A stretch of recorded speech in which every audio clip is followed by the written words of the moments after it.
Thank you for joining. I'm Jess Turquette, Communications Advisor at RPRA. This is the first event in our learning series on Ontario's new Blue Box regulation. This webinar is focused on the regulatory requirements for Blue Box producers. We will be hosting other events for stakeholders affected by the Blue Box regulation in the coming months, so stay tuned for those. Today's webinar will also be answering your questions. Next slide. So to ask a question, click on the Q&A tab at the bottom of your screen, type in your question or comment and click send. There is an upvote feature or a like feature where you can like another person's question. So if you see a question that maybe you wanted to ask or you really would like us to answer, just give it a thumbs up, give it a like, and this will move the question up the queue and prompt us to answer it faster.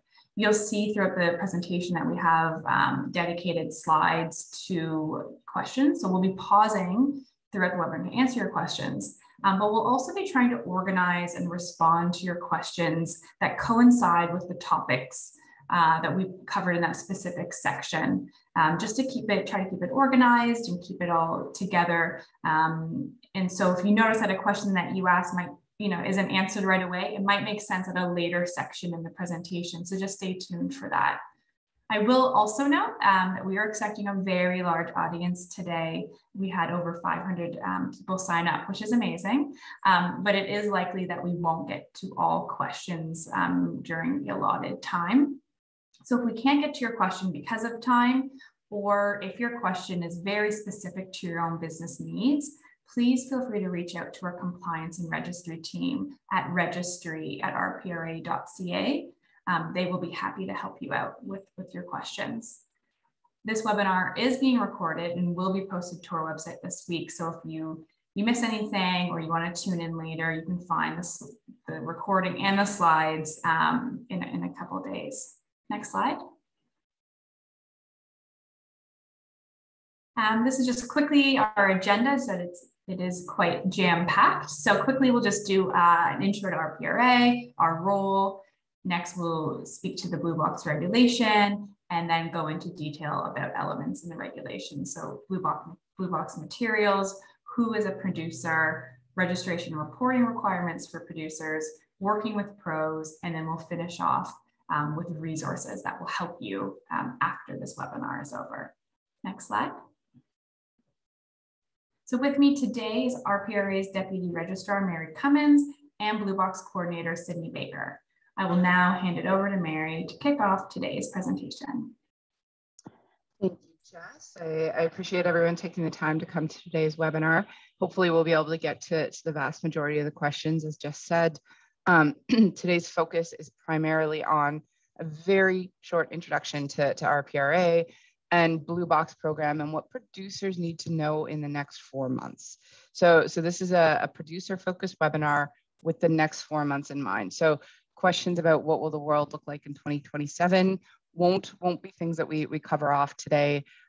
Questions about municipal reporting. There's different communications avenues that we're working on that, and more to come this week. I just want to make sure folks know that if we don't answer a question related to those topics, or you were hoping for those topics to be covered today, again, that this is really just what does a producer under the Blue Box program need to know in the next 4 months in order to comply with the regulation. So next slide. So who is RPRA? So I think for the most part, we've been around now since 2016. I think a fair amount of folks do know who we are and what our history is, what our role is. But this is a new regulation with new stakeholders, new registrants who are coming in, who may not be familiar with us in this context. So RPRA, we're a regulatory body. So we are an enforcement body. But what that means is that we were created by statute under the legislation in order to wind up the existing frameworks for waste diversion programs under the Waste Diversion Transition Act, and move those frameworks as new regulations come out under the RRCEA, like Blue Box or electronics or batteries, move the producers and the entire Ontario framework into the individual responsibility framework that's outlined in the RRCEA, which is where RPRA was actually created, where our mandate is, where we get our authority and our powers around enforcement and compliance. Next slide. So what is our mandate? It is dictated through statutes. So it's not something RPRA decides, it's something that is dictated to us. We oversee, as I said, the existing waste diversion programs, and the industry funding organizations oversee them. So that's the Stewardship Ontario's of the world, or the MHSW program, Blue Box program, or maybe it was Ontario Electronic Stewardship with the electronics program. So we oversee those IFOs and we oversee their programs. And then we also oversee the orderly windup of those programs and those IFOs as directed by the minister. So we do so under his or her direction of the minister at the time that issues those program letters to us. We also establish and operate an electronic registry as per statute. So the statute requires us to have an electronic registry. The electronic registry is a key compliance tool for RPRA. It's where everyone who is identified under regulation to register and report to RPRA interacts with us. So it's where all of the data requirements come in. It's where we can see what requirements are being met and achieved. It's where we track our interactions and contact with our regulated entities. It's a very important tool for our PRA and probably one of the primary ways that registrants will interact with our PRA. We also undertake our compliance and enforcement. So using that tool, the registry, the electronic registry, we also ensure compliance and enforcement if necessary with the statute, the legislation, as well as the associated regulations. We don't choose what compliance looks like. We don't choose what folks need to comply with. That's outlined in the regulations and the legislation. So there could be a consumer education component in a regulation, and that's something RPRA will ensure compliance with. Their collection systems, registration, reporting, whatever it may be, is outlined by the government in the regulation, and then RPRA is ensuring compliance with the regulation itself. We also provide information to the minister and provide information to the public about the progress of the waste diversion programs in Ontario. Next slide. Things that we do not do. So I mentioned this briefly on the other side. We're not the ones who are setting the policy. We're not writing the regulations or determining what producers or service providers or pros need to do. The government, so Ministry of Environment sets those. Our role then is to enforce, right? So we don't set the policy, we don't determine the policy. Once it's set, it comes to RPRA for us to ensure that compliance and to actually implement the programs and ensure that's occurring. So sometimes that involves some interpretation. So a regulation may come to us that's been set by cabinet, and RPRA as the regulator is left to sort of fill in any gaps or any information or answer any questions that may be needed. But we're not the ones who are actually determining what the regulations and the outcomes are. We also aren't the ones who are actually arranging for the collection or recycling. So this is important for folks in the construct of the old world if you existed with your IFOs, because in the previous world, you would register with an IFO under the IFO's program rules, report to them and pay fees, and you were finished. So in a lot of ways, some folks, this isn't the first program we've transitioned, and some producers do get confused when they register and report to RPRA. They think that's it, RPRA was the one that replaced the IFO, and that's not the case. When you register and report and pay fees to RPRA, you're doing so under a compliance mandate of the regulation to provide information and data through our registry so that we can ensure compliance with the regulations. Once you've done that and the registry and the team at RPRA tells you what your obligations are under the registry, under the pertinent regulation, then you have to actually, as a producer, go out and figure out, now what do I do with this? How do I actually comply? So RPRA is the first step. There's more action that needs to be taken by an individual producer, and we're going to talk about what that is in the context of Blue Box today. Registration and reporting is the first step. Really important as well is that we do not set or collect environmental fees. So environmental handling fees, EHFs, whatever you've seen or heard them called. There's costs now associated with compliance for producers. and those costs are paid by the producer, and how they recognize those costs are up to those producers. RPRA does not set those fees, nor does any producer responsibility organization. We'll talk about what those are in a minute as well. Next slide. So this is the only slide we have where we speak to other programs. So as I said, this is a focus of Blue Box today, but we do want to give you just a quick update on where we are with the other programs. I mentioned this isn't the first regulation that we're transitioning. We have actually three regulations right now that have producers reporting and interacting with us.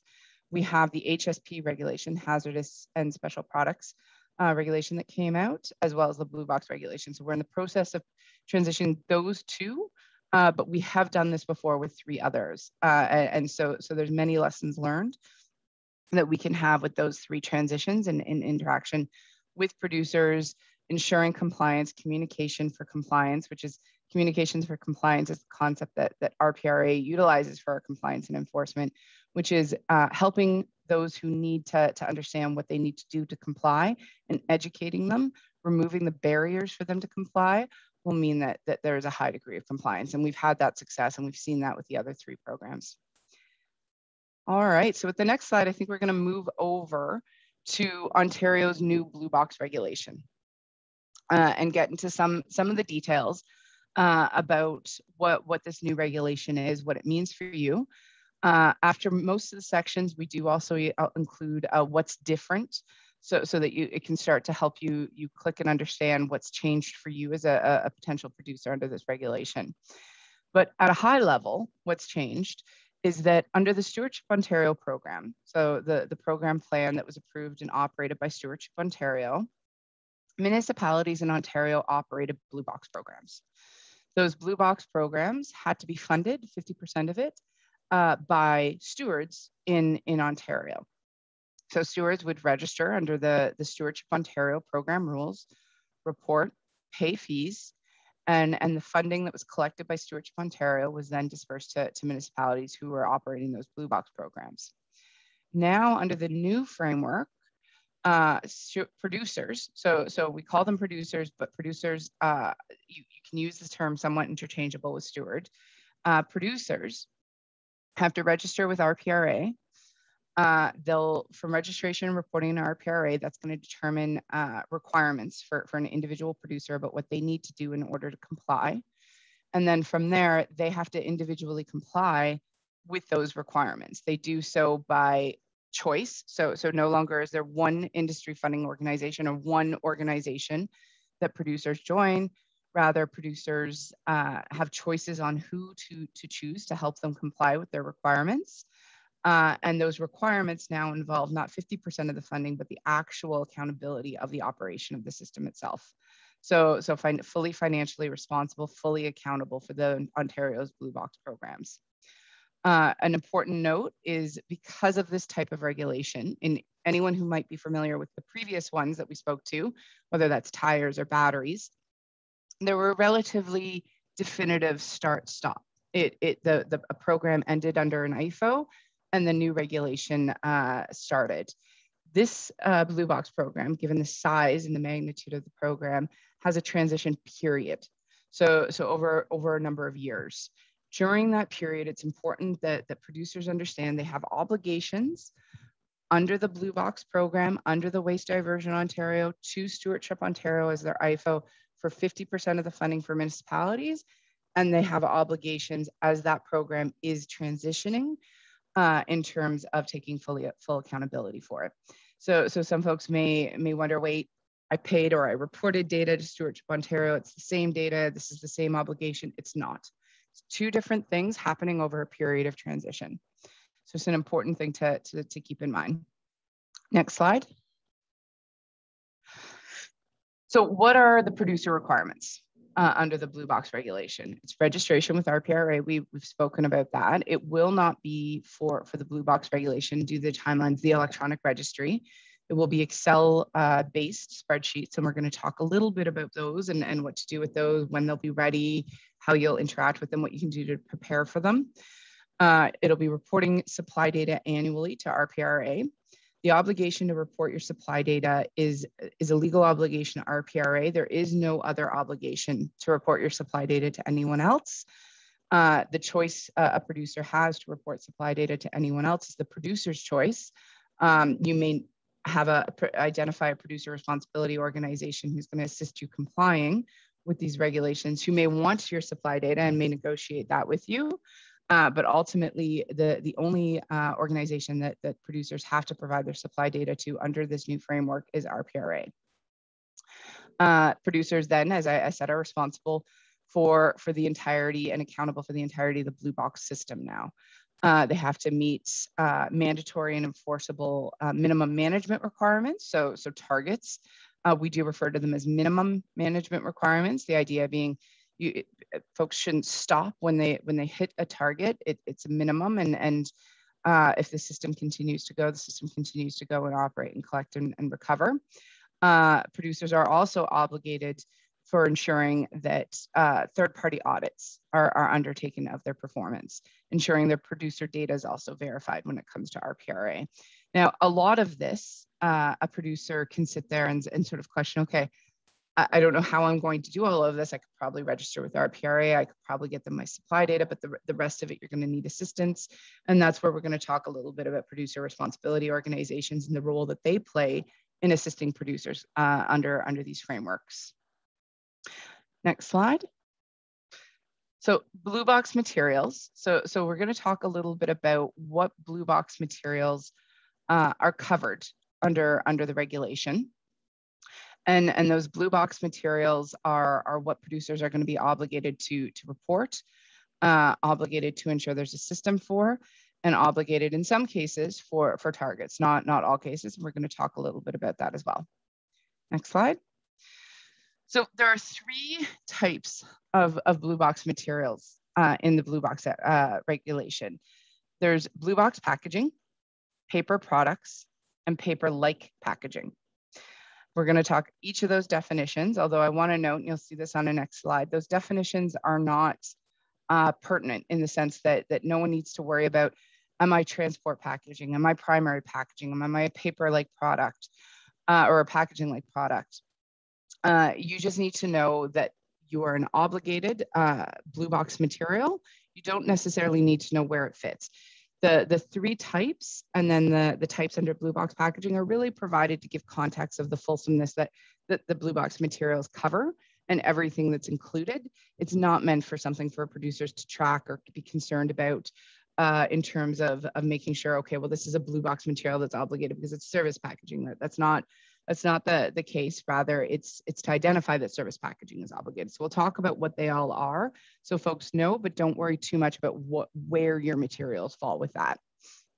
And it's Blue Box materials very specifically that are glass, flexible or rigid plastic, metal, paper, or some form of combination of those.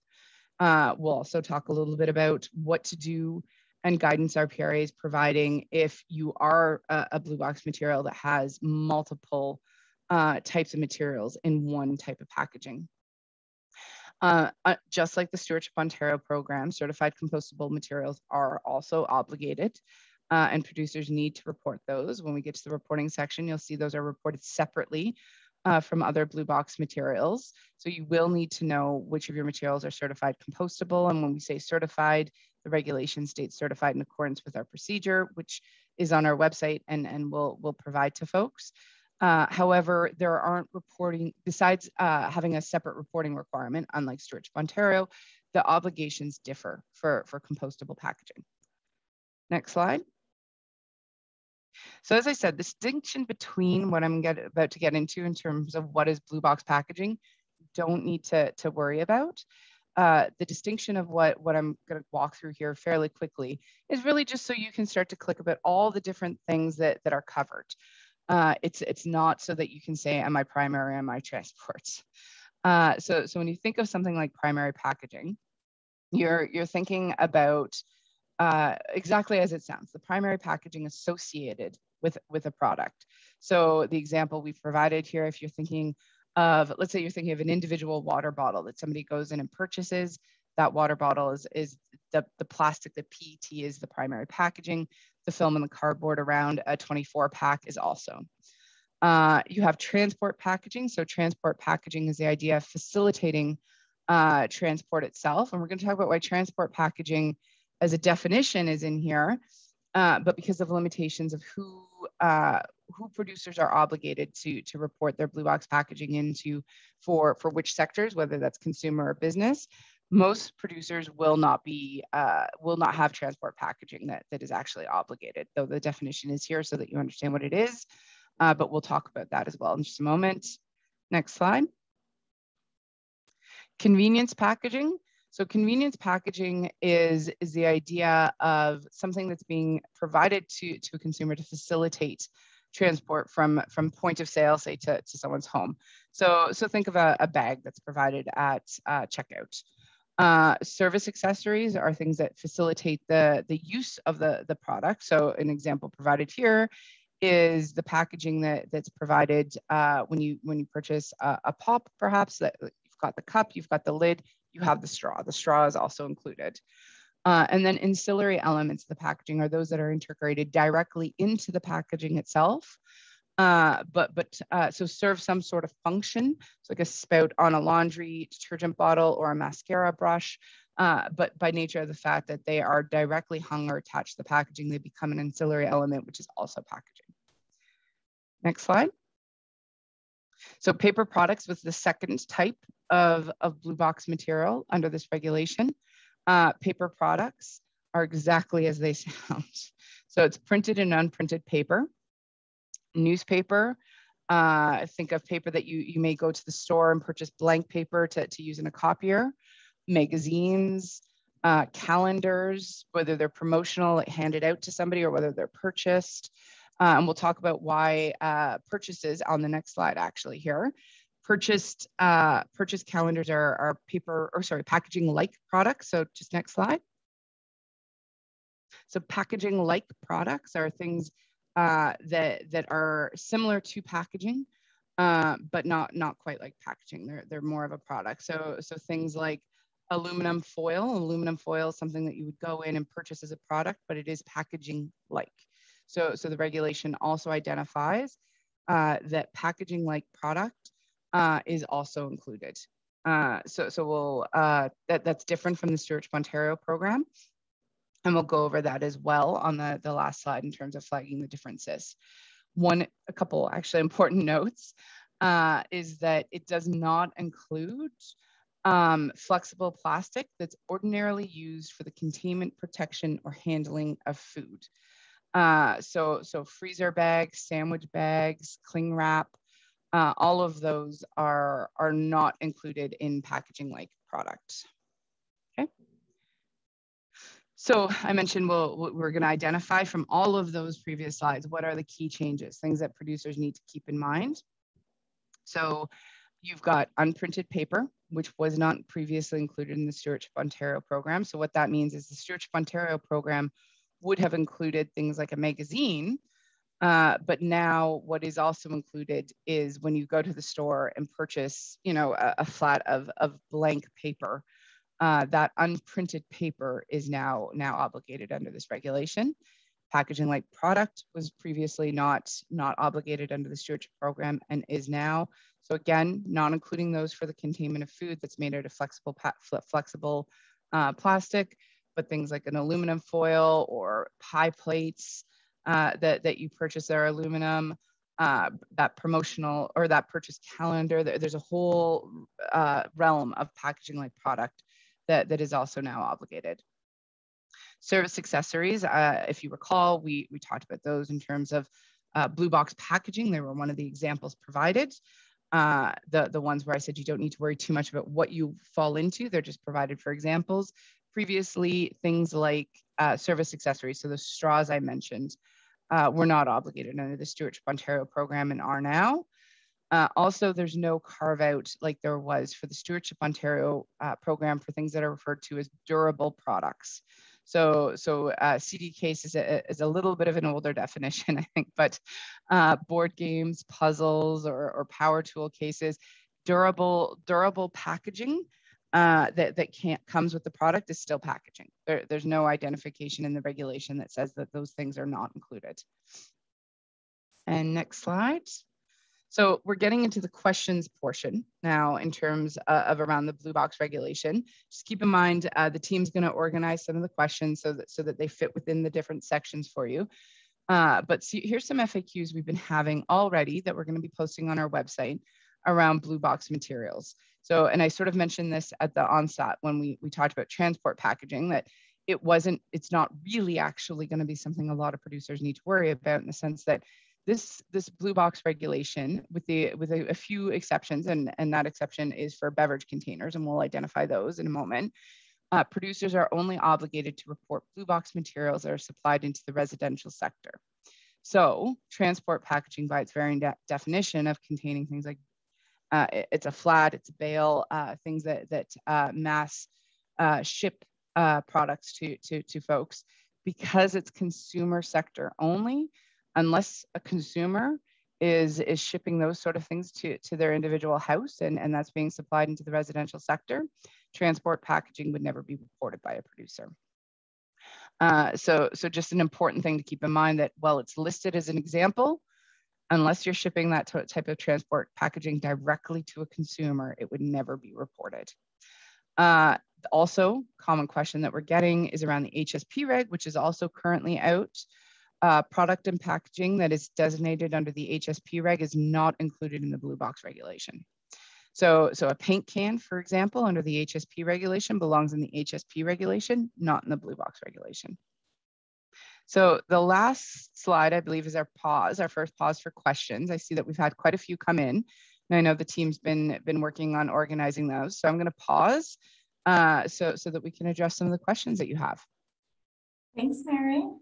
So yes, as Mary said, and as I said earlier, we do have separate sections throughout the presentation. So I've seen quite a few questions come in that will be addressed in the next section, or the section after that. So stay tuned for that. And if your question is still unanswered, we'll get to it. But a lot of the questions that have come in are covered on the following slide. So these questions that we'll address right now will be related to blue box materials. So maybe we can talk about one question here is, what is flexible or rigid plastic? So I can answer this one. So both flexible and rigid plastic are defined in the regulation. So flexible plastic means unmolded plastic, such as a plastic bag, film wrap, pouch, or laminate. And a rigid plastic is a molded plastic. So those are defined in the regulation. And if you have specific questions about your products, you can reach out to our compliance team. Thanks, Sydney. Another question here that's related, and it has to do with kind of one of the exemptions. So flexible film or plastic wrap that is used on non-food, is that included? So let's go back to the slide, but yes, I believe it would be. So if you're thinking of something like, I don't know if we want to go back to the slide so you can see the definition, but yes, it would be. So if you're thinking the example that I know that somebody actually provided to me recently is that plastic film wrap that you use for packing stuff. That is packaging like product and would be obligated, because it is not food grade flexible or flexible plastic. So it would not be exempted. Yeah, I think that maybe that's coming from the exemption for food handling for the packaging like products. And that's very specific to only packaging like products where that exemption applies. If plastic film is used as packaging material, it is not exempt. Or packaging like product, but not food. Yes. Right, Sydney? So yeah. Really, you have to ask yourself the question of, am I flexible plastic, and am I used specifically for containment, protection, or handling of food? If the answer is no to either of those, then you're going to be, you don't have that exemption. I think this is a quick and easy one that we can answer is, are magazines covered under the paper products category? Yes, they are. And they're listed as an example on one of the slides right there. Perfect. This one, and again, we will be on our website. There's a list of information. You know, in the coming weeks and things like that, we would be potentially putting together, you know, compliance bulletins to help people understand these materials more. But this person is looking to get at in the paper products category, hard and soft covered books are excluded. Does RPRA have a more detailed definition of books? Does that apply to any type of books, just textbooks or bounded books? Coloring books included? Yeah, as just noted, we will be providing compliance guidance for folks in terms of a bit more of an exhaustive list of what's in or out. But right now, a strict read of it is anything that's a hard or soft covered book or a hardcover periodical. So it doesn't distinguish between content. Am I a children's book? Am I a coloring book?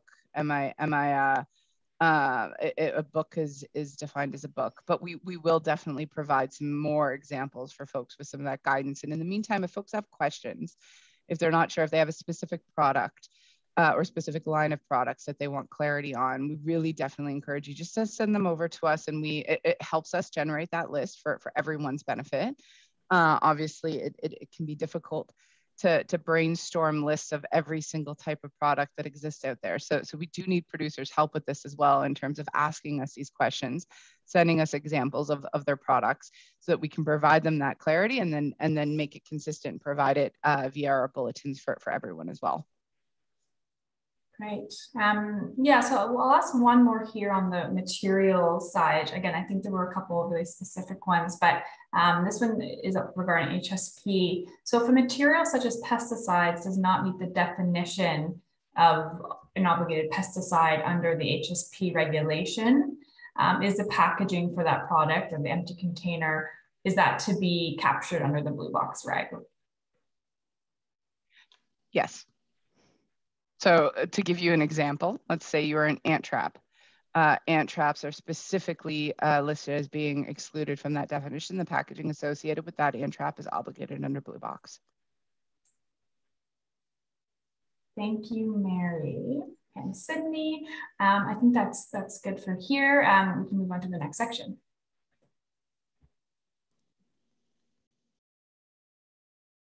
Okay, so who is a producer? So we've covered what materials are obligated. So now let's talk about who is actually obligated. So a person is considered a producer if they supply blue box material. So now you know what the definition is, and now you can say, okay, I may be a producer if I am supplying some of the things that we just covered off. Very specifically then, it begins to narrow as we go through this. So first sort of stage to ask yourself is, do I supply any of those things, those blue box materials? If the answer is yes, you proceed to the next sort of phase of this, which is, am I supplying them to residents? So consumers are defined in the blue box regulation. Unlike every other regulation that is with RPRA, every other regulation does not define consumers and defaults the definition of consumers to our legislation. And the definition of a consumer in our legislation does actually include business. So for instance, if you are obligated under the electronics regulation, this definition carve out of consumer is not in the electronics regulation, batteries regulation, HSP regulation. So this is I want to make it very clear, this is very specific to blue box only. That consumers are family, personal use, household purposes. All the other regulations include institutional, commercial. So it's not a carve out that can be applied in any other regulation. Beverage containers, though, are specifically stated that they are actually obligated regardless of the sector that they're supplied into.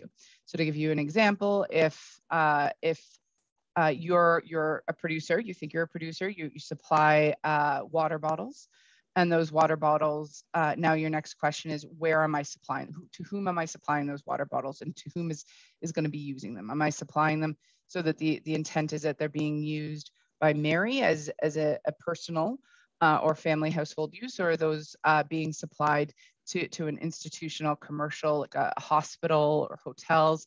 When it's a beverage container, doesn't matter. When it's any other types of packaging, blue box material, it does matter, and you need to question what is the purpose, who's going to be using it. Now, to further narrow things down, so let's say you've moved along this journey with us, and you've said, I've got the blue box material. I know I supply these blue box materials that fits in, and I know I'm supplying into consumer or all sectors if I'm beverage container. There's further clarity now provided in terms of hierarchies as to who the producer is. Next slide.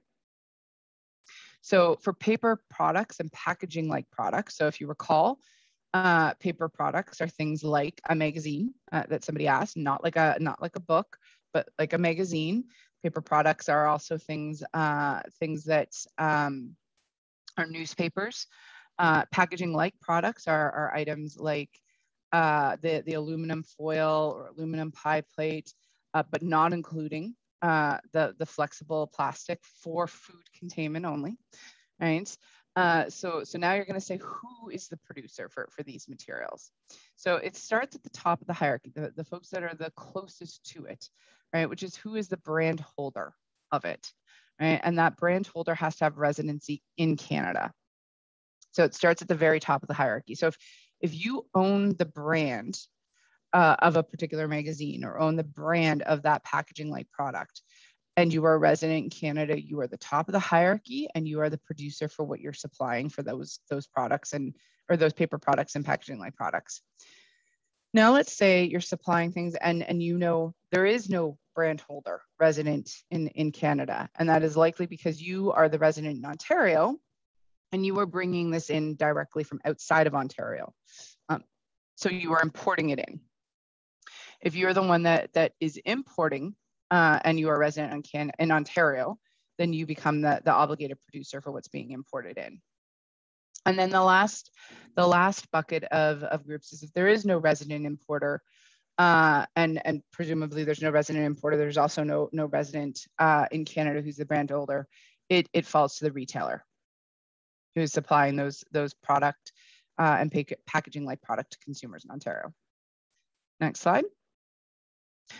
So now what about blue box packaging? So as a reminder, blue box packaging was that longer list of examples, things like service packaging or ancillary packaging like the mascara brush, service packaging being things like the straw, or primary packaging, which might be the bottle around the laundry soap.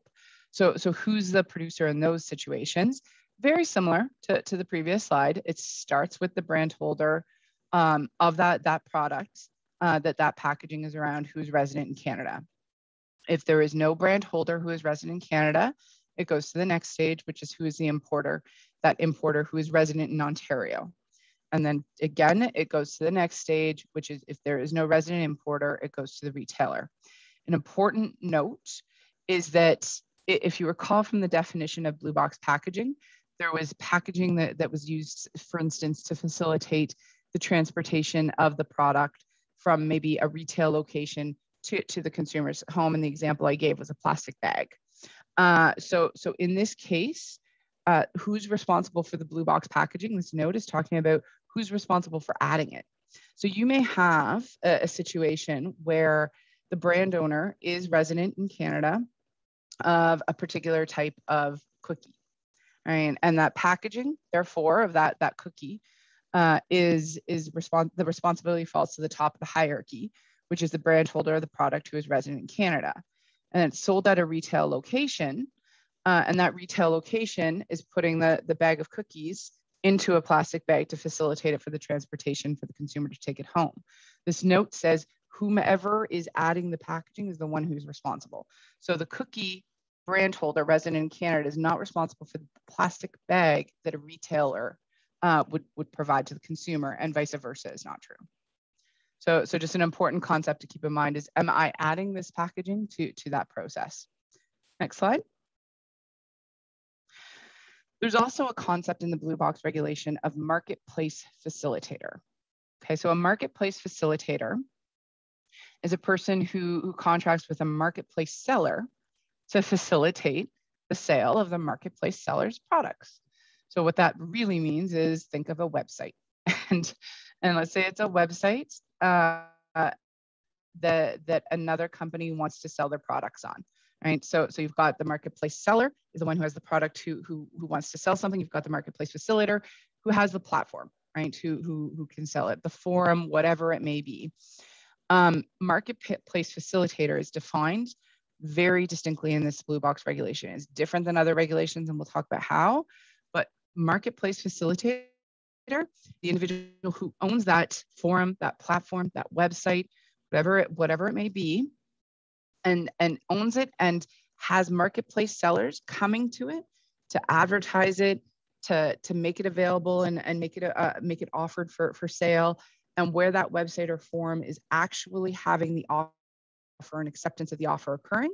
And then really important, a marketplace facilitator not only does that, but also then is responsible when the sale occurs for the physical distribution of that product to the consumer. So this is important. It is different than the other regulations. So for instance, the electronics regulation does not have that second bullet under the definition of marketplace facilitator in terms of the marketplace facilitator role. So Blue Box specifically has carved out and defined marketplace facilitator to not just include that the website is there, that offer, sale, acceptance is all occurring on said website, but that the marketplace facilitator, who's the owner of that website, is also responsible for the physical distribution. Next slide. So why is that important? Marketplace, well, actually, it's the next slide. So we won't talk about marketplace facilitator too much yet. So other important considerations are franchisor and franchisee, right? And this is similar to the Stewardship Ontario rules that the producer is a business. If you have a franchisor or franchisee relationship, if you have franchisees in Ontario that are residents, that obligates the franchisor regardless of their location, right? Also similar to the Stewardship Ontario rules, if you have 2 or more brand holders on the same product, the one that's more closely connected to the manufacturing of the blue box material is the obligated producer. These get into some levels of detail and complexity, where the reason we've included this third bullet is these are fairly complex, usually relationships between multiple corporate entities. So we strongly encourage you, if you're a franchisee, franchisor, if there's multiple brands, holders on your product or packaging, to contact the compliance team who can help you unravel it and give you some guidance about who's the obligated producer. Next slide. So key differences in terms of that SO program. Beverage containers are now obligated regardless of the sector they were supplied into. So just keep that in mind. If you were a producer previously under the Stewardship Ontario program reporting that data, it was to consumers only, unless you're a beverage container producer, in which case now you're all ICNI. This is the part that's important for the marketplace facilitator. So if a retailer, right, is determined to be the producer based on the hierarchies, but they are a marketplace seller, the marketplace facilitator becomes the obligated producer. And that's why marketplace facilitator is defined in this regulation. And a key note to call out in terms of things to keep in mind when you're looking at that 2020 data and trying to figure out whether you're still the producer for things under this regulation. You may not be the producer the same way you were under the Stewardship Ontario rules. And the biggest change that I think you need to keep in mind when you're looking at that 2020 data and saying, okay, am I the one responsible for this, is that brand holder has changed from Ontario to Canada. So you may have been the producer because you were the importer of a product, because previously it was brand owner in Ontario. So that meant that as a retailer, for example, you may very well have become a producer because the brand owner was located in BC. Now that retailer no longer is obligated because the brand owner is located in BC, which is in Canada. So there's differences that you're going to have to keep in mind in terms of who's actually the producer for the blue box material. Next slide. Here's a few FAQs in terms of what we've actually been getting thus far. So if a marketplace facilitator supplies products for which there is a brand holder resident in Canada who is the obligated producer, it's the brand holder. You always go to the top of the hierarchy, right? So don't let marketplace facilitator confuse folks too much. Nothing changes. The top of the hierarchy is the brand holder resident in Canada, right? Are blue box materials that are supplied into the IC&I sector, such as long-term care homes, obligated? So we talked about consumers versus supplying it to the IC&I sector. So we're not talking about beverage containers here. We're talking about all the other blue box materials. The important question to ask yourself is who's using it? Is it being used by a consumer, an individual for their own purpose? So for example, perhaps you're shipping something and you know you're shipping it to a long-term care facility, but it's for the individual person's use in that long-term care facility. The fact that they reside there doesn't change the fact that that's consumer and individual and you're obligated for what's supplied to them. Where you're not obligated is when you're supplying to the long-term care facility. So to give you an example, let's say you're supplying Band-Aids and you supply those Band-Aids to an individual at a long-term care facility. That may be because they walked into a pharmacy and purchased Band-Aids. That might be because they purchased Band-Aids online. They're for their individual use. When you supply Band-Aids to a long-term care facility, for the long-term care facility's use, that's what's excluded. Next slide. More questions? Okay, as I'm sure you all can see, there are quite a few questions here. So we will, again, we'll try to answer some questions here related to producer hierarchies. The next section is related to registration and reporting, and a lot of those questions have come in. So just stay tuned that the following section will be related to that. First question. This is just kind of to reiterate the hierarchy. On what basis do you determine if a company has to report to RPRA? We have a sales office in Ontario, but our distribution and manufacturing facility is in Quebec. So for this one, if it's a brand holder, if you're a brand holder for those products and you're resident in Canada, you're obligated. And if you're an importer for those products and you're resident in Ontario, then you're obligated. So it doesn't necessarily matter where the product was manufactured or distributed from. It matters where your company has residence and also where you would fall into the producer hierarchies. Thanks, Sydney. Next question here. It does not look like a US-based brand owner who supplied products to consumers either via their own web-based service or through a Canadian retailer is allowed to register directly with RPRA and select a pro, i.e. they cannot volunteer. So I think I understand the question. So you're a brand owner. You do not have residency in Canada. I think there might be more than one question in this question. So I'm going to try to unpack it a little bit. The first part of it is you're a brand owner resident in Canada. Resident outside of Canada, and you want to know, can you take obligation from producers? The Blue Box regulation does not include, the same way it does for other regulations, a concept of a volunteer organization.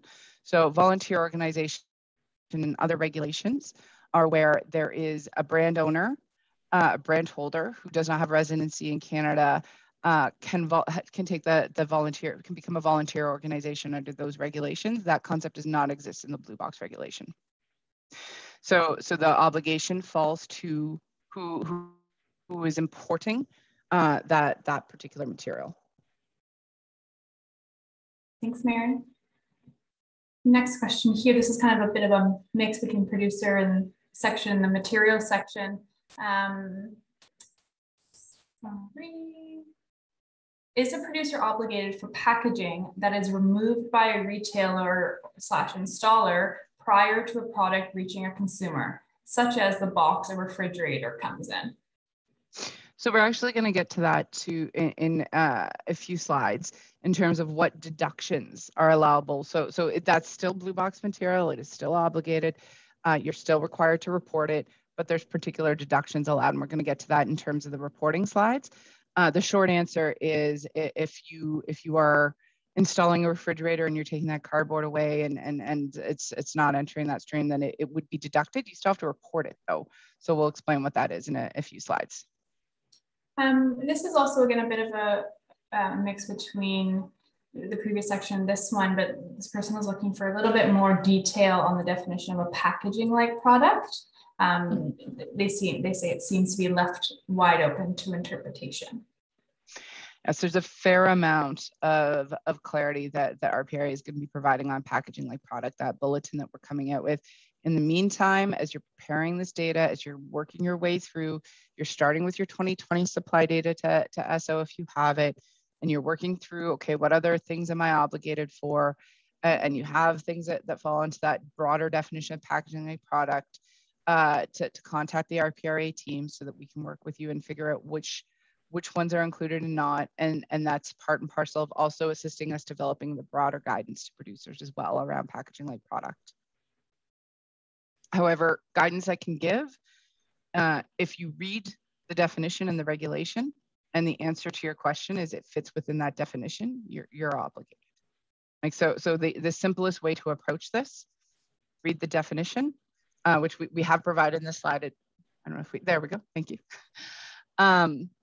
If you read the definition and you are in fact captured, then you're captured.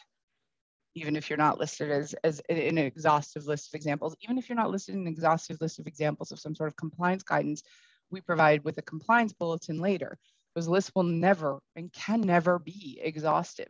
At a certain point, you need to read the definition and say, does this product fit the definition of packaging like? And if the answer is yes, it does, then it's packaging like product. Another one here, as a manufacturer, we only ship to distribution centers, so we don't know the final destination of our products. With CSSA, we were able to report based on the population distribution of Canada to determine what is reported for each provincial program. Will this still apply? Yep, so in our verification and audit procedure, there's a similar calculation. So the formula is set out and a producer can report based on their Canada national sales using the formula in our procedure.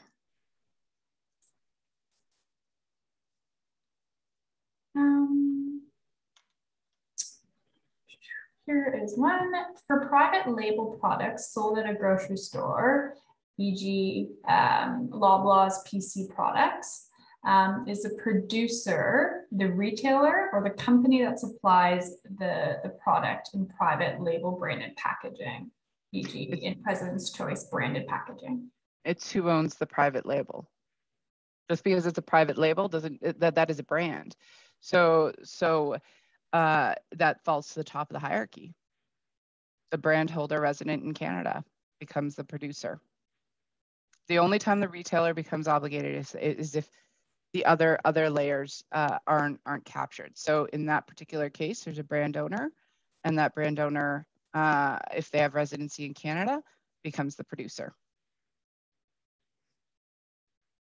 Okay, question here, is transport packaging obligated when products are sold through online retailers to end consumers, e.g. through Amazon? If so, if we as producers are not responsible for producing the transport packaging and are not sure of size, weight, etc., how do we report appropriately? Two questions there. Yes, so I think it sounds like that situation would be a marketplace facilitator situation. And if if there is a marketplace facilitator who's facilitating the distribution of that product, they're the obligated producer. So in all likelihood, in that situation, Amazon would be the obligated producer and they would be reporting on that transport packaging. And yes, if the transport packaging is supplied to a consumer in Ontario, then it would be obligated. Thank you.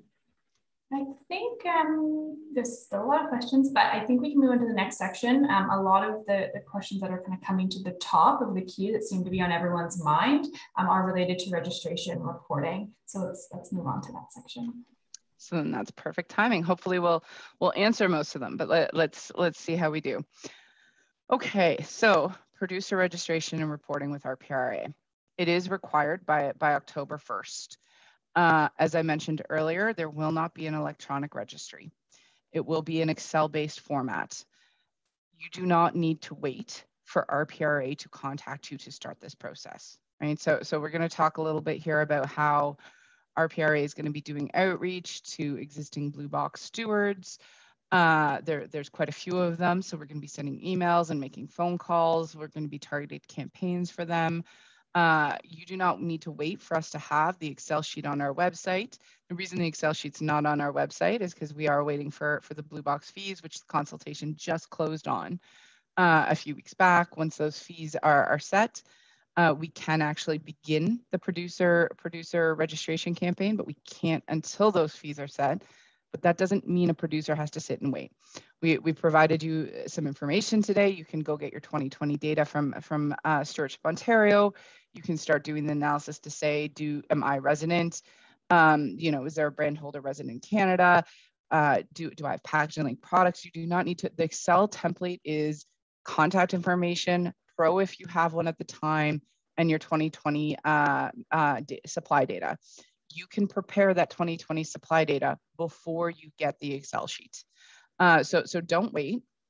Start looking at your data, start asking those questions, start contacting the team to say, is this packaging like product or not? You shouldn't wait necessarily for us to give the Excel sheet.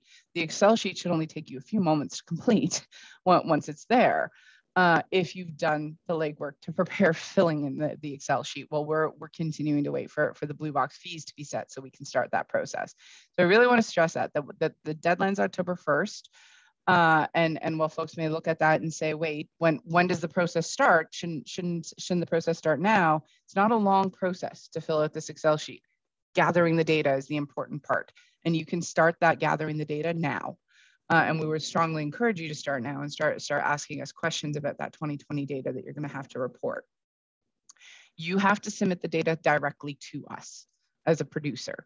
So someone within your company who has the authority to bind the company is the one who's submitting that information to us. So you're responsible for compiling it, pulling it together, and saying this is what I am legally obligated for to RPRA. It's an important process that we have.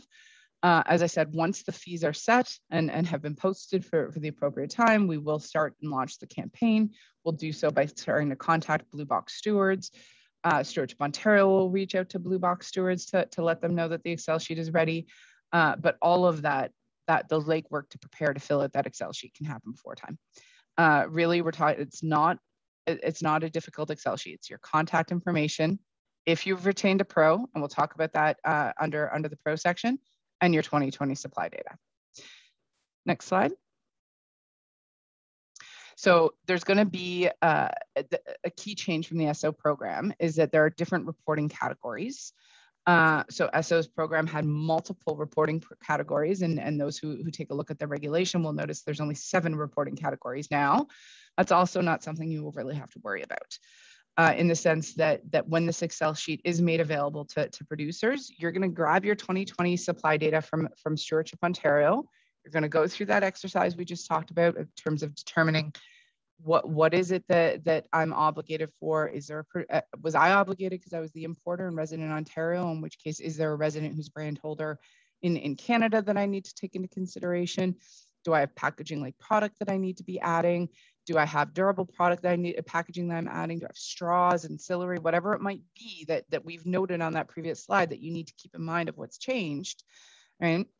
And once you've done that exercise, you can keep it in those same material categories that you had it in SO. And when you report it to us in the Excel sheet, it will map to these 7 categories. So you don't even have to worry about, where does paper fit or where does boxboard fit? Boxboard fits under paper. But you don't have to even think about that. You're going to put it in under boxboard just like you did before, and we're going to put it into the paper material category for you. So you don't have to change a lot. Now, on the flip side, if you have done that exercise, if you've already mapped yourself out to these 7, you can also just put them into the 7. So that's something we're providing to make the process easier for producers who are relying on their 2020 data as reported to Stewardship Ontario, but it's not something that's restricted to it. Another key thing that you're going to have to think about, though, that we won't be able to map for you is compostable product and packaging. So compostable product and packaging, if you have compostable product and packaging that you were reporting to Stewardship Ontario into one of their buckets, you pull that out, right? and it's going to go into its own material category of certified compostable products and packaging.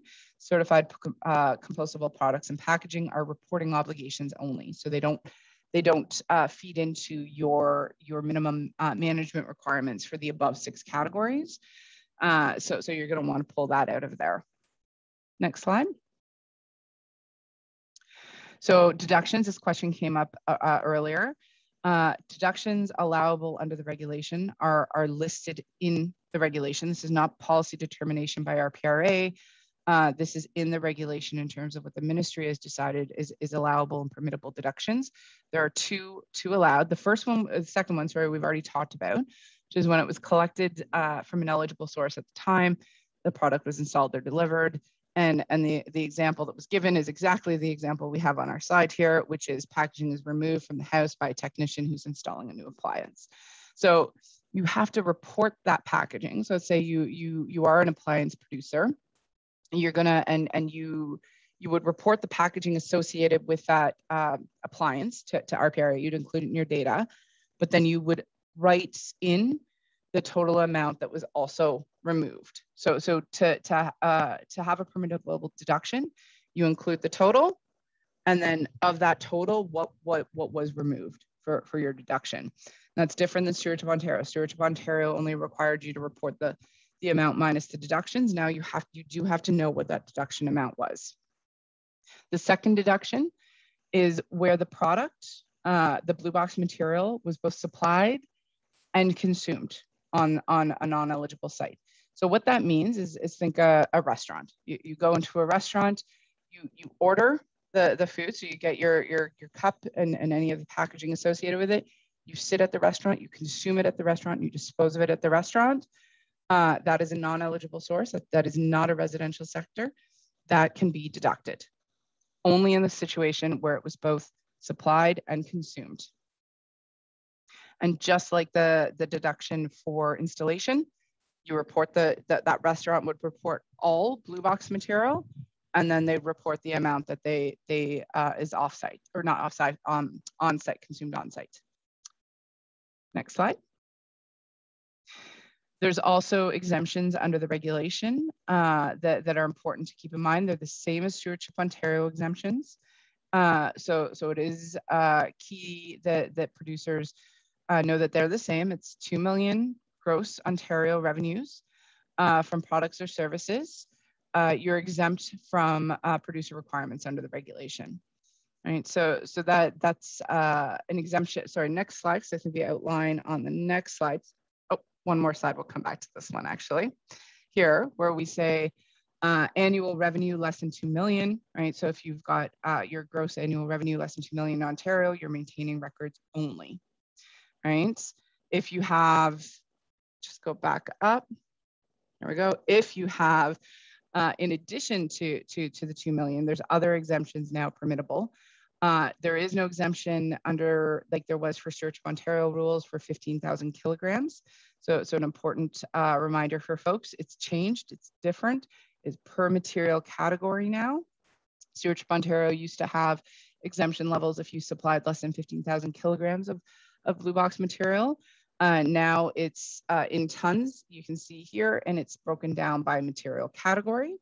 So now let's go to that next slide. So you're working your way through, and you said maybe you have a less than revenue, annual revenue less than 2 million, you maintain records only. Let's say you have annual revenue more than 2 million, and your supply weight in all material categories on that previous slide is less, and you meet the tonnage, you must still register and report, but you only register and report. But then let's say one of those material categories you are over, right? Then you have to actually meet your obligations for the material category that you're over. Next slide. So as we've said, the key changes to note, there are fewer reporting categories than under the SO program, but that's okay. We're going to map that out for you. Certified compostable packaging, we can't map out for you. So you're gonna have to pull anything that you had certified compostable out of your Stewardship Ontario reporting categories and report that separately to us. There are now 2 deductions only permitted under the blue box regulation. And in addition to there only being the 2, as per the regulation, the producers don't just report the net of that. They have to tell us that what the total blue box material they're obligated for.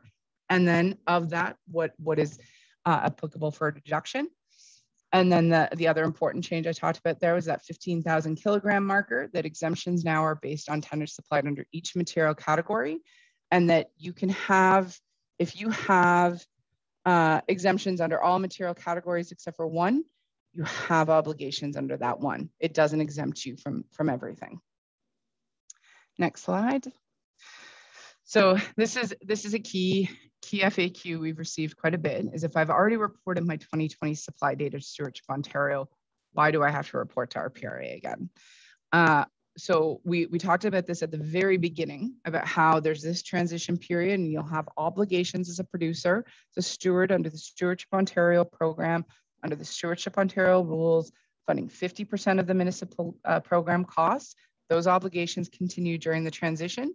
And then you have now obligations under the RECA and the Blue Box regulation. And those one of those obligations is registering and reporting to RPRA by October 1st. RPRA can't just go and get the data somebody reported to Stewardship Ontario. Why? All of those slides we just went through with all of the differences. You may not even be a producer, even though you were a steward under Stewardship Ontario. It is perfectly possible that you were a steward under Stewardship Ontario, still have obligations during this transition to Stewardship Ontario as a steward, but you were a steward because you were importing things from someone in BC who was the brand holder. You no longer have obligations under this regulation. We can't just take your data and put it in. You're not actually obligated. There's also the chance that you were a steward and you're a producer, but what you actually were obligated for has changed. You may have packaging like product, right? That you have to include in that data.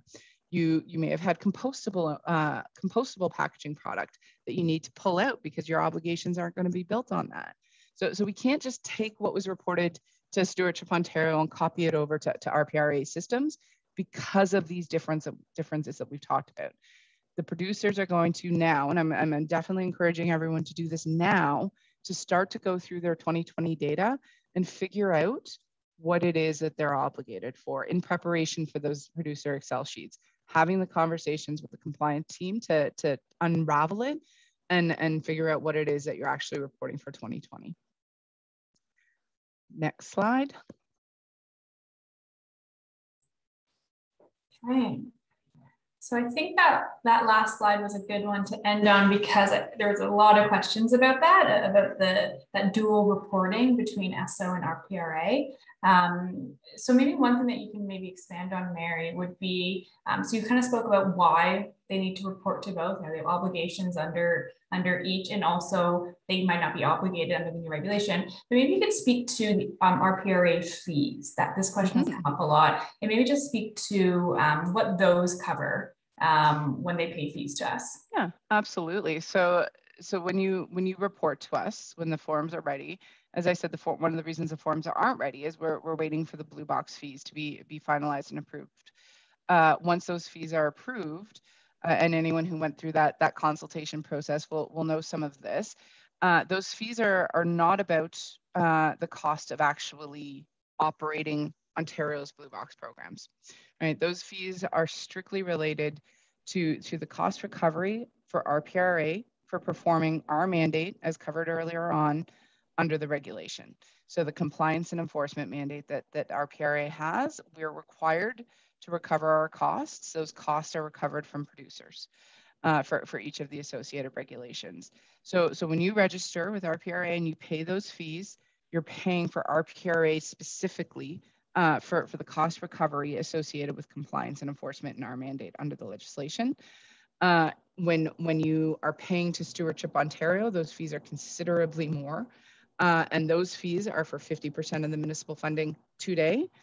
When you register and report with a pro and do whatever it is that you're required with a pro, that's to cover costs associated with the new world operation of the Blue Box program and your full accountability. So it's because there's this transition period, it can seem like you're paying for the same thing over and over again on the same data. Don't get hung up on the data. The data is a proxy, right? The data what you're paying for when you report your 2020 fees, and those fees are calculated, are for RPRA's costs today, not for 2020 costs. We didn't have 2020 costs associated to the Blue Box program regulation. It's for the costs of today. It's that they're calculated against your 2020 tonnage. When you're reporting that 2020 tonnage, as you just did May 31st to Stewardship Ontario, that's actually to pay for municipal program costs, 50% of the program from I believe it was 2 years ago that you're actually recuperating that. So that 2020 data doesn't actually link to what those municipal costs were either. And then when you're negotiating with your pro and you're saying, how is it that I want to, on what basis am I now going to be charged? You actually have the ability to decide that with your pro through a contractual negotiation. Maybe it's 2020 data, maybe it's something else. That's a market-based conversation between you and your pro. Thanks, Maren. Next question here. Under Stewardship Ontario or CSSA, retailers are currently using different approaches to obtain information on the packaging they supply when they are defined as an obligated producer. Those approaches are usually actual weight, like BOM, average BOM, etc. We are assuming that we can continue using the same methodology for reporting to RPRA under the new regulation. Very likely. You're going to want to contact an inspector to make sure that everything is fine. Let's say you are a producer under this regulation and you've gone through the exercise and you're lucky and none of your data has changed. You don't have compostable. You don't have to worry about brand holder resident in Canada. You don't have packaging like material. Being able to rely on what you submitted to Stewardship Ontario in that format is key for you. So you still want to reach out to an inspector to make sure that they're aware of anything that you're doing around that, especially on an ongoing basis. So as Stewardship Ontario and your reporting obligations and how you've been reporting to them wind up and that isn't happening anymore, the regulation requires actual weight, but I know BOMs, that is absolutely an acceptable way of determining your actual weight. So there's different ways different producers have been doing it. Just contact an inspector, but very likely if it's been accepted by Stewardship Ontario as a way to get your actual weights, it would certainly not be an issue with RPRA. And I can specifically say around average bill of material, absolutely, that is fine. Next question, when do we stop reporting to SO and start reporting to RPRA? So during the transition period, as Mary's outlined, you are going to need to report to both RPRA and to SO. For any information about when you would stop reporting to SO as the transition winds up, you should contact Stewardship Ontario. But starting this year, you'll be reporting your supply data annually to RPRA every year going forward. When will we need to report the newly identified Blue Box materials that was not previously required by CSSA? For example, durable packaging and compostable packaging. October 1st of this year. So it's that exercise where I'm saying, don't wait for some form for us. If you know you have these things that are now different from what was required from Stewardship Ontario when you submitted your 2020 data to them May 31st of this year, you should start that exercise now of saying, okay, what are the items that I need to include in this report? If you have questions, issues with getting that data, challenges, contact an inspector to talk about that. Thank you. This is another one related to reporting. Will we still get reporting calculators like SO gives us to help with reporting? There are no calculators. Now, what I've said earlier, though, still applies. If you've utilized a calculator to calculate your 2020 data to Stewardship Ontario, and you're relying on, it's more that you're relying on your 2020 data to Stewardship Ontario that we're comfortable with. Once this comes off, there are no further calculators. That said, it'll take I think about 2-3 years for that process to wrap up. We will continue to talk to producers about the calculators and their use of them during that time frame. Thank you. Again, still quite a few questions here, but there are some related to pros that have been coming up. So again, I think it might be a good time to go to that next section. We'll hopefully answer some of the pro questions. Okay, so we've spoken about this quite a bit, this working with pros and producer responsibility organizations. Anyone who's been, who's also obligated under another regulation, whether that's batteries or tires, will understand producer responsibility organizations and who they are and what they are. Really the key thing for you to keep in mind with producer responsibility organizations, they're a lot like an industry funded organization. The difference is there are multiple now for each of the materials. That one slide we had that spoke to all the different programs showed 12 pros for electronics. What it now does is give producers the choice of who they're going to work with to help them achieve their obligations. So a pro is a private business established to contract with producers to help them meet their regulatory obligations. Those regulatory obligations could be representing a producer for the purposes of rules creation, which is different than any other regulations. Rules creation is something that exists just in the Blue Box regulations. So we're going to talk about pros who are rules creators, why a producer may want a pro who is a rules creator and what that is. The other three items under these bullets are very similar to what pros do in any other regulation in terms of assisting a producer meet their regulatory obligations. It could be arranging or establishing a management system or collection or P&E. It could be preparing and submitting your performance reports or your audit of the performance system. Those are things that you can contract with a pro for to provide those services. You are still individually responsible though. So what that means is, unlike with an IFO, where when you signed up with an IFO, the IFO was performing a lot of these things, and you had no further obligation. Once a steward signed up, paid, reported under those program rules, their obligations were done. Even signing up with a pro does not change that these obligations exist. So if you sign up with a pro who fails to meet your obligations, you can still be liable for that. So just keep in mind that is an important distinction from the previous programs, and one that you may want to talk to your legal departments about in terms of what risk and liabilities that now exist for you as a company in Ontario with these legislations and regulations, because they are not the same as before. So you can pick a pro to help you with it, but nothing changes that you're actually the one who's required to do it. A processor who's retained directly by a producer does not become a pro. So you do not need a pro. You could, in theory, these regulations are all set up that a producer could try to do everything on their own and contract with processors and set up their own systems all on their own. If a producer does that and contracts directly, they're not considered working with a pro, they're working on their own. So there's two reasons, as we've said above, that you're contracting with a pro though. You're either doing it because they're helping you meet your regulatory obligations, or for the purposes of rules creation. So let's talk about that a little bit. Next slide. What is a rules creator? It's a different concept than any of the other regulations. All right. So a rules creator is still a pro. It's possible to be a pro and not be a rules creator. But if you are a rules creator, you are a pro.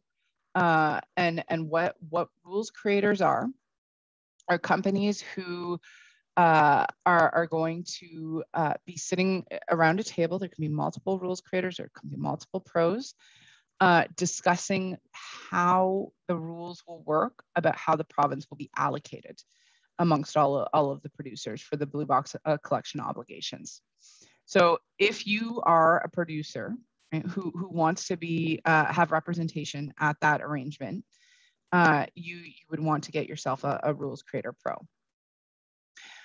Rules creators have to have registered with RPRA between the time frame of August 1st to November 1st. We have them coming up in this slide deck. It doesn't mean that they're all registered with us yet. There could be more registering with us, but you'll know on November 1st who all of the rules creators are. There's no deadline for you to pick a rules creator, right? Well, in theory, there's a deadline in the sense that once the rules are set, there wouldn't be a point in doing it at that point. But you don't have to have a rules creator for your registration with RPRA.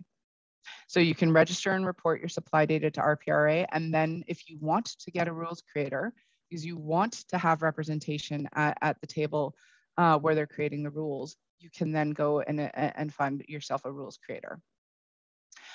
Rules creators have to represent at least one producer. So it has to be a producer you have to have an arrangement with the producer to be a rules creator. And you have to have, in aggregate, producers who represent at least 20,000 tons of blue box material. So not just anybody can be a rules creator. You have to actually have an arrangement with the producer, and you actually have to have an arrangements with the producers for particular amounts of tonnage in order to have a seat at that table to set the rules about the allocation of the collection systems. So not everyone will decide to take a rules creator. You do not need to take a rules creator. There's no regulatory requirement for you to identify a rules creator or enter into a contract to have a rules creator. If you want to have a rules creator, someone who is sitting at that table, you need to find a rules creator. And our website's a great source for that. Next slide. And here are the currently registered pros and rules creators with RPRA. There will be more likely. We don't know. There's no way to know that they have until November 1st, right? So you have up until, as a rules creator or a pro, you have up and so pros can register anytime, but as a pro who is a rules creator, they have to register with us by November 1st. So on November 1st, a producer will be able to look and see and say, okay, these are the rules creators, and I would like to work with a rules creator. You can do it earlier than that. You can do it later than that. Next slide. So as we've said a few times, no deadline for a producer to contact with a pro. You do not need to have a pro prior to your registration with us. You do not need to have a rules creator ever. If you don't need to have a pro ever. You may be able to figure out how to comply independently. So just important, if you're getting contacted by companies saying you need to have a pro for registration, that is not true. Your registration is independent. When you register, you'll see there's a section that says, do you have a pro? But that's only if you have one at the point of registration to let us know. And when you do actually identify a pro, if that's what you do have to let us know that you've done that. But it's not a requirement. It's a business decision, and it's a business decision who you work with. Next slide. So a couple FAQs. So what this number one is one that comes up quite a bit. So to register and this is applicable to Blue Box and any other regulation. Anybody can register to be a pro. RPRA does not vet them. RPRA does not review their finances. RPRA doesn't do anything to ensure that they're a viable option for you. Producers, just like a producer entering into any business contractual arrangement with any vendor or any supplier, companies do their due diligence to make sure before they sign a contract that the person they're signing the contract with can actually deliver on the services that they're asking for. Producers are responsible for this. So being on our website is not some sort of approval. It's not some sort of vetting process they've gone through. They have literally said, we are a pro. And we put them on the website, and producers can contact them, and producers and these companies have to figure out whether or not it's a viable option for their business. So a lot of folks think that there's some sort of process that RPRA goes through. There's not. The due diligence is on the producer to ensure that they're selecting a company that can actually deliver on the services that they're contracting for. Can you change pros? Absolutely. So even if you sign up with a pro, you can absolutely change that pro later. We see that happening in some of the mature programs already in terms of tires, with people changing their pros. We've seen it in electronics. It's perfectly fine to change your pro. Okay. Next slide. Questions? So this question here, you have touched on there, but maybe I'm assuming, or maybe we could divide this question as, will pros be able to report on behalf of producers? You mentioned they'll be able to report, but can they report everything for producers? So I'm assuming you're talking about supply data here in terms of, will a pro be able to report their supply data? So that registration form that's coming to us October 1st does contain 2020 supply data. That form, that registration process has to be completed by a producer. So you can't have your pro complete that process for you. You have to register. And the reporting of the supply data is included in that registration process. In theory, you can have the pro compile the data, put that data into the Excel sheet to you, and you can send the registration form back to us if you want. That's absolutely fine. Frankly, we wouldn't even have visibility into that. But that registration form needs to come back to us from a producer. not from pros on behalf of their producers. Once the electronic registry is built, things change and make it a little bit more straightforward. The electronic registry for all of the regulations is built in a way where a producer creates their account. They've registered with RPRA. It has to be the producer, it's somebody at the company who has the legal authority to bind that company who is registering, who is saying, I have important legal obligations in Ontario under this regulation. If you speak to your legal department, they're going to want to own that, right? To make that declaration and not give someone else that declaration. So the producer says, I have legal obligations under whatever regulation is pertinent. Once you've done that process, you can then add whoever you want as users to your account. You can add a temporary, clerk who's doing the temporary data entry and pull together for you. Whether that temporary clerk works for a pro, works for you, works for a contract firm is irrelevant. You control the access to your own account and who puts data into your account and who pays your bills in that account. Thanks, Mary. I don't know if, Cindy, do you want to add anything about pro and producer reporting? I think that's good. I think you covered it. I think this question for Sydney, if the program is split during the transition, are we required to break out reporting by region, i.e. 2 of 10 store locations or sales into specific postal codes? If so, how would this address being purchased in one region yet being consumed by another? Yeah, so I think this question is sort of anticipating that once municipalities start to transition, some of them will be under SO's Blue Box program plan and some of them will be under the new regulation, and trying to anticipate how reporting might happen. As municipalities transition, that does not affect your reporting. So when you're reporting to us this year, you're reporting your total supply data for 2020, and in next year, you'll report your total supply data for 2021, regardless of which municipalities have transitioned or not. So there's no, which municipalities have transitioned will not affect your supply data reporting to RPRA. And you should speak to CSSA about reporting to them, or sorry, CSSA, Stewardship Ontario, about reporting to them under their program. Thanks, Sydney. A couple other questions regarding pros that have come up. Are there fees to have a pro? So likely there's going to be some costs. I don't think private companies will provide obligation services to somebody for free, but that's a negotiation between you and that company that's a pro in terms of, is it a fee? Is it a one-time cost? Do you report supply data to them and they charge you fees based on your supply data? Do you just simply report what your minimum management requirement that RPRA tells you to your pro and they just charge you based on that?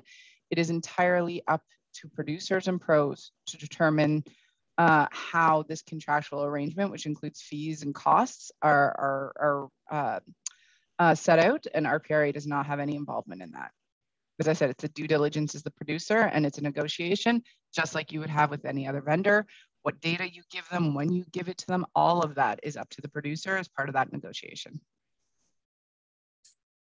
Thanks, Mary. Another question here, maybe a bit higher level of, seems to be a little bit confusion of the role of a pro. So there's a couple of people asking why or why not should I use a pro? So, well, it depends on what you're using the pro for. So Sydney, do you want to talk about why you might want to have a rules creator as a pro? Right. So the rules creation process is going to determine how municipalities in Ontario are allocated, or how collection services in municipalities or communities across Ontario are allocated between producers. So if you want to have a voice in that process of how those rules are made, that will then determine how the allocation table is made. That's why you would want to sign up with a pro as a rules creator. And if you're uninterested, then as Mary said, some folks may not sign up with a Rules Creator Pro, and that's also fine. There's no requirement that you sign up with a Rules Creator Pro. The more producers that do, though, the more at the table, the better that fosters that type of conversation. So we're certainly not encouraging people not to sign up. We just want to make sure people know that it is up to them what they do here, and that there's no requirement to sign up. So just an important distinction. We're not saying don't sign up. We're just saying there's no requirement to sign up. Mm-hmm. In terms of other pros, so pros that provide services that aren't rules creators, you may want to sign up with a pro because they're going to do all of your performance reporting and auditing, or you may want to sign up with a pro because they're setting up the actual, they're going to represent you and set up the actual collection system once the allocation table has been created. So, or you may say, I'm going to do that on my own, right? So there's different reasons you may say yay or nay to a pro, and there's different pros out there. And I'd encourage you to talk to all of the pros and rules creators to find out why they want you to sign up with them, right? They have a service that they are going to market to you. And that is exactly what this is a service that they are marketing to you in a competitive manner. All of them will want you to sign up with them. So ask them, why would I sign up with you as a pro or a rules creator? Thank you. And maybe we'll just reiterate this one more time.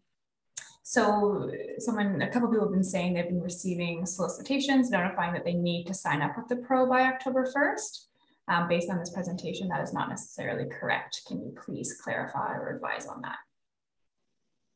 That statement, I think, is the clarity.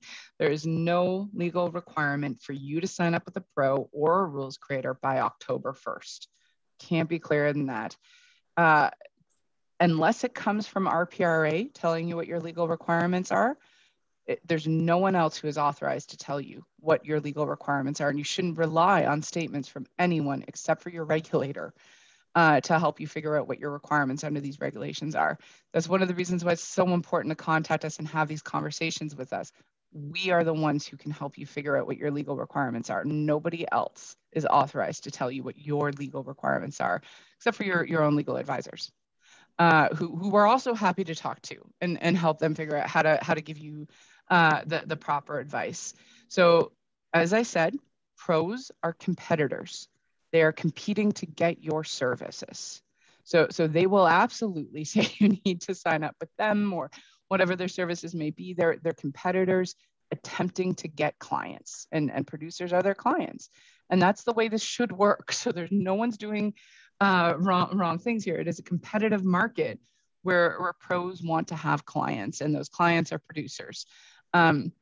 So talk to pros as rules creators, ask them why, what services can you offer me? What can you do? What are your costing structures? What data do I need to provide to you? How frequently do I need to report to you?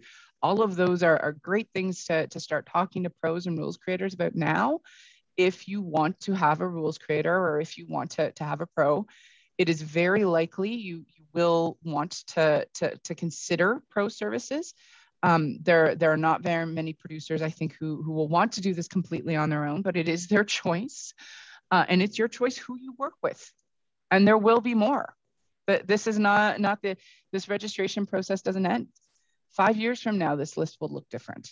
And you can switch pros then too. So just keep that in mind. This is now a competitive marketplace with companies competing with each other to provide services to you.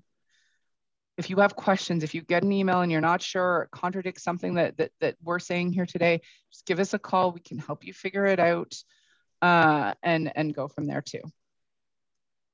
Thanks, Mary. So I think we'll take a quick pause here. We have one final section to go through, but first, if I could take a minute of everyone's time.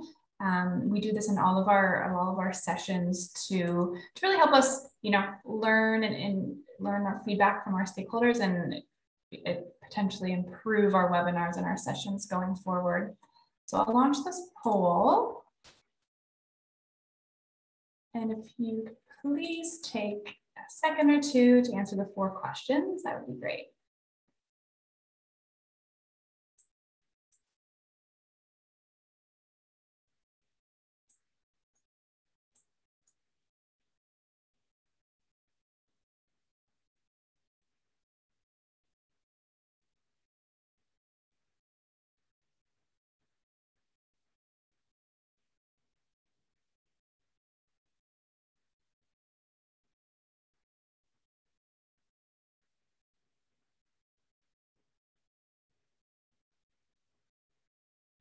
All right.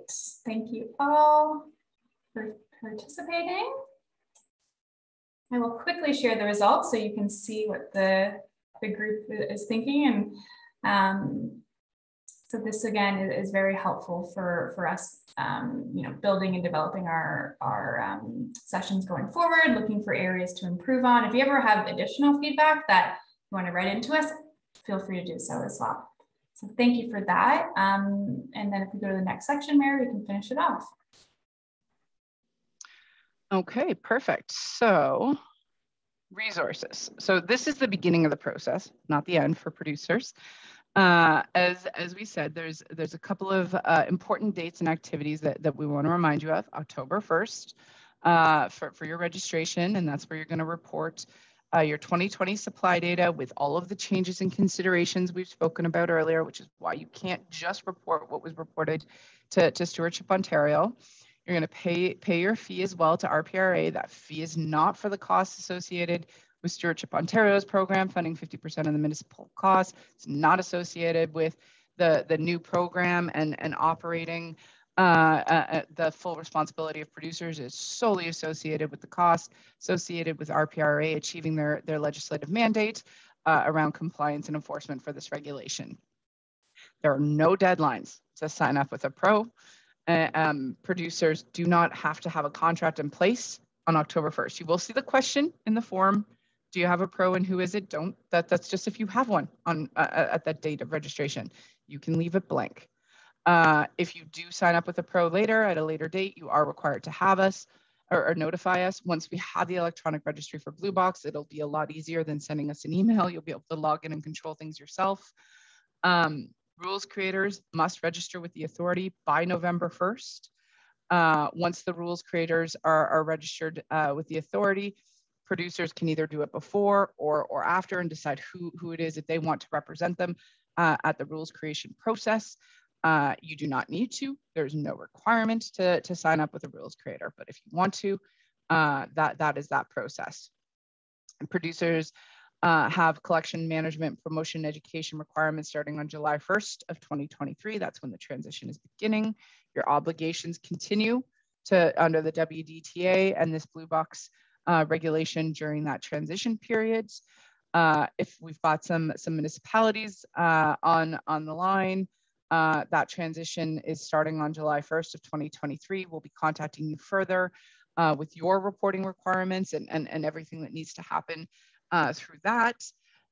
After this initial registration and reporting process that producers go through every year, producers are required to report their supply data to RPRA. So this isn't a one-time done. Every year, producers starting in 2022 will come in and report to RPRA their previous year's supply data. Right? That is how we calculate your management requirements. This year for 2020 supply data coming in October 1st, it's not being used to calculate management requirements. If you recall, rules creators have to be a rules creator, you have to have 20,000 tons. Also to finalize the rules, you have to represent a particular percentage of the overall tonnage reported as well. That is why producers are reporting 2020 data to us so that we can determine who the rules creators are. So you still are legally required to do so, but it's not being done because you need to set management requirements. That's not being done yet. It's being done so that for the rules creation process. And then starting in 2024, producers are obligated to report their performance to us. You may have a pro who's reporting that performance. You may have contracted with someone who's doing that on your behalf as well. Next slide. We're here to help on everything. So we have a highly trained team. We have an intake team. We have compliance officers and inspectors who are trained in all of the regulations. So if you have obligations, if you join this call and you went, oh, I thought I was Blue Box, but I also have hazardous and special products and need information on that, the team is here to help you. We can answer questions about whether or not you are the producer. We can answer questions about who may be the producer, how you can figure out who's the producer. We can answer questions about what materials you're obligated for, where you can get the data, how you may calculate the data. We can help you. Communicating with your regulator is key. if you're having trouble getting the data, if there's issues around getting that information and data, and you don't think you're going to be able to do it by deadlines, talking to us about what those challenges are so important. Do not ignore this. It will not go away. You do need to take action, and talking to us about challenges you're encountering, information, additional resources we can give you to help. As I mentioned at the beginning, RPRA operates under the concept of communicating for compliance as a modern regulator. What that means is we want to help you. We want to remove all of the barriers that may exist for you to be able to comply. We want to make sure you understand everything you need to do to comply. Once that happens, compliance can be achieved, and we've had a high degree of success in doing that in every other regulation.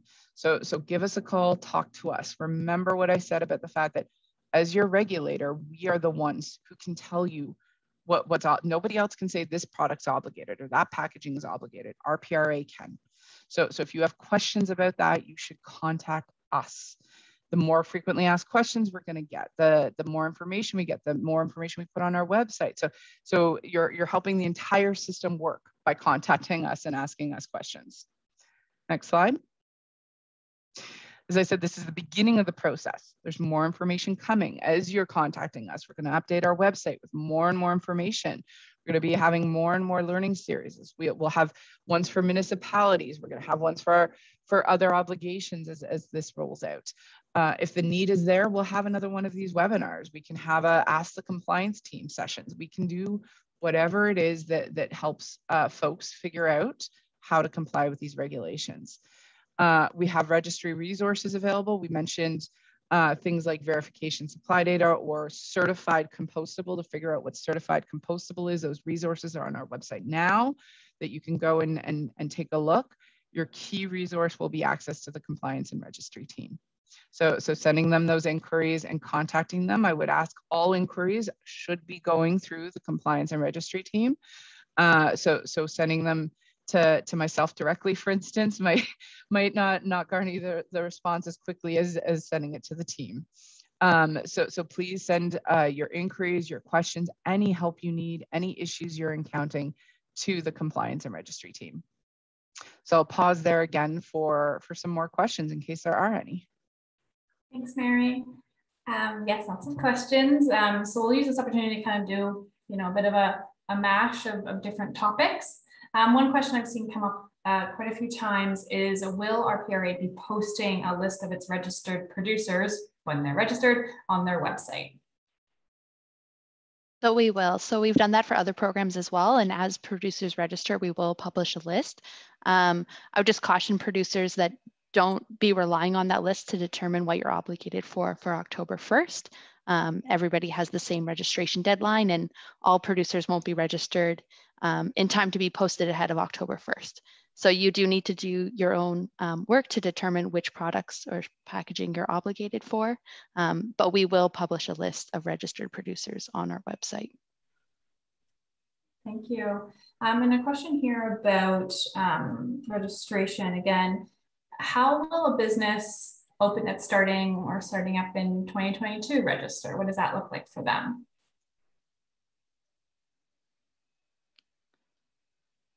So a business starting in 2022 would be required to register in 2022. So they're required to register within 30 days of becoming a producer. What that looks like for now will probably be a similar Excel registration form, but going forward in the future, once the digital portal is built, a producer would register through the portal and create an account with us that way.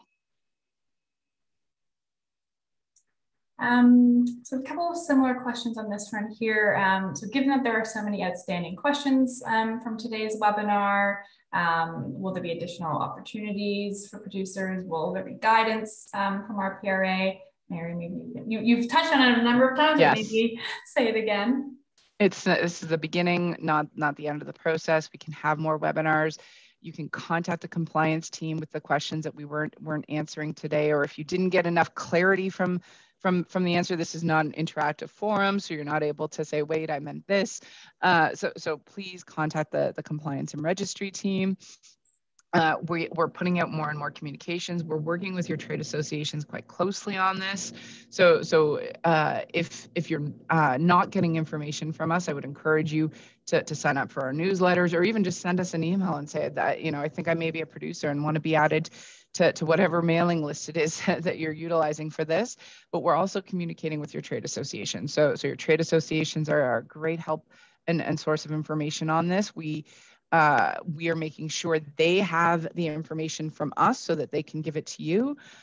So we're really doing everything we can to make sure all of the information gets out there in what is some very tight timelines for folks to comply and understand. Related to that is around reporting specifically, and we've mentioned this Excel form a lot. People are wondering if there will be a guide that accompanies it, or what that, maybe a little bit more what that form might look like. And Sydney, if you want to speak to that. Yeah, so we're going to be providing the Excel form as soon as, we need to finalize fees, as Mary said, and then we'll be providing the Excel template that will be used for reporting. And we will be emailing anyone who's registered as a steward with SO will receive an email when that reporting opens, when that form is available. And in terms of guidance, you can always contact the compliance team in terms of what materials will be available with that reporting. I think given the short timelines, there might not be all the resources we had hoped, but you can always contact our team and look at all these resources that are on the slide here as well. And keep in mind what we said is going to be in that form is your contact information on one tab, another tab where you're taking data and doing some data entry. The part where you're going to have questions is figuring out what that data is, not filling out an Excel sheet. In our experience, this is also not our first manual registration process that we've had to go through for a regulation. The questions don't come from filling out the Excel sheet. The questions come from compiling the data. So start that process now. This question is more on the kind of consumer side, but for all these items considered obligated, does that mean that Ontario residents can put all of the items in the recycling blue box, even if they may not be actually be recyclable? Everything that's listed as a blue box material needs to be accepted in the blue box program. I'll just add, during transition, so from 2023 to 2025, blue box producers are only required to collect what was collected by the municipality, but starting 2026, all blue box materials have to be accepted in the blue box. Yeah. Another question that came up a number of times, and we have talked about it, but again, maybe to reemphasize, is RPRA replacing SO in this new world? No. So RPRA is your regulatory authority. Stewardship Ontario was not. Stewardship Ontario was an organization that you were required to report into and then operated a program plan on your behalf. Stewardship Ontario is a regulatory authority who ensures compliance and enforcement. We do not do any of the work to set up a system to ensure you're in compliance with that system. Anything like that. So it's not that we're replacing Stewardship Ontario. The closest thing that's replacing just Stewardship Ontario would be pros in terms of finding a pro that can help you figure out how to comply. Unlike with Stewardship Ontario now, where you had to join one IFO and they operated one plan and those program rules were set and you had to participate under those program rules. Now you have multiple IFOs. Replacing the program rules is a negotiated contract between you and the pro. So that would be the closest comparator to Stewardship Ontario, not RPRA. RPRA is the oversight and enforcement for the entire system. So this individual here reports and I guess supplies materials that are both blue box and then some are also captured under the HSP regulation. And they're asking, do we need to, do we need to register 2 times or can I register only once for the different materials? So you'll only have one account. So let's say you have obligations under every regulation. So it doesn't matter which ones. You would only have one electronic account once all the electronic registries are built. So let's use an example with one of the electronic registries that are built. Let's say you're an electronics producer, so you supply laptops or cell phones, and you're also a batteries producer, you have one account where you interact, and you have a home page, a landing page that then says, are you coming in to talk about batteries? Or are you coming in to talk to us about electronics? So it's just one account. While we're in this registration process that's manual, there's going to be 2 different Excel sheets that we go through that process with. So registration under Blue Box is registration reporting under Blue Box, filling out an Excel form for hazardous and special products, filling out that same Excel form, different data, different questions under hazardous and special products. Eventually, once the electronic registries are built for all, you'll have one account, one login, one password, with all of with a landing page that shows you everything that you're obligated for with different programs. You can add different users to different programs. That functionality will come later. Thanks, Mary. This question here, will there be any leeway to the October 1st deadline for submitting reports? Given it is only a month away, many people within companies are on vacation, the pandemic and companies not being in office yet may be difficult to adjust 2020 reports, or will there be room for error for the October 1st deadline?